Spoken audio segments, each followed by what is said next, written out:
Hello les filles, comment ça va? Alors je voudrais vous donner un conseil aujourd'hui.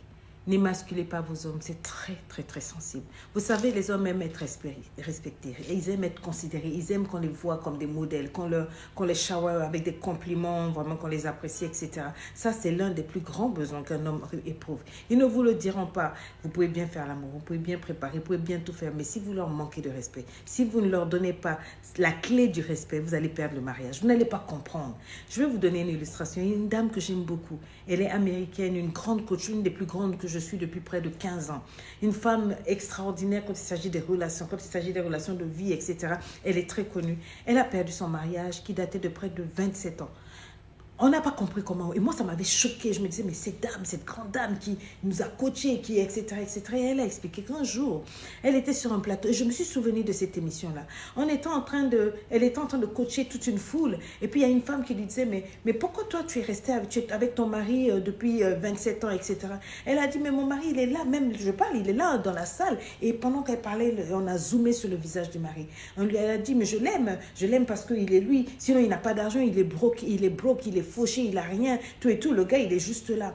Elle ne s'est pas rendue compte quand elle parlait qu'elle venait de casser le mari. Mais on a bien senti, quand la caméra a zoomé le visage du mari, ça s'est décomposé petit à petit. Il a serré les mâchoires. On a senti qu'il a pris un coup dans sa masculinité.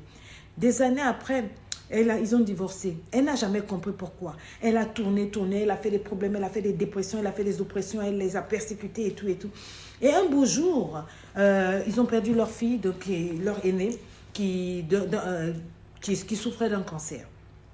Et c'est lors de ces funérailles-là qu'elle s'est rapprochée de l'homme. Elle a dit, mais finalement, tu m'apprends, j'étais très jeune, on a fait toute notre vie ensemble. Qu'est-ce qui s'est passé pour que tu me divorces? Il lui dit, tu te rappelles ce jour de cette émission-là? Devant le monde entier, devant la télé, tu m'as émasculé. Tu m'as retiré le peu que j'avais. Tu étais obligé de dire au monde entier que je ne travaillais pas, que j'étais broke, que j'étais fauchée, mais que tu m'aimais. Malgré que tu as rajouté le petit ingrédient de l'amour par-dessus, tu m'as brisé. C'est ce jour-là où le peu d'amour que j'avais pour toi est cassé. Et quand elle est revenue sur cette émission, bien des années après, elle disait aux femmes, faites attention. Et elle a rappelé cette émission. Et je me rappelle qu'ils ont mis encore ce coup extrait où on a zoomé sur le visage de cet homme-là. Et j'ai dit, c'est la vérité. Il n'y a pas que les hommes africains, tous les hommes en général. Et tu peux bien faire l'amour, tu peux bien préparer, tu peux être intelligent, tu peux être belle, etc. Si tu ne donnes pas le respect à ton homme, tu vas le perdre. Tu ne comprendras pas d'où ça va venir, mais tu vas perdre cet homme-là. Même si vous avez des années de vie commune, même si c'est ton master, il faut savoir respecter l'homme. Il veut être vu comme le chef, il veut être vu comme ton héros. Même si tu ne le flattes pas avec des compliments, donne-lui le respect. Il y a des manières de dire les choses. Faites très attention.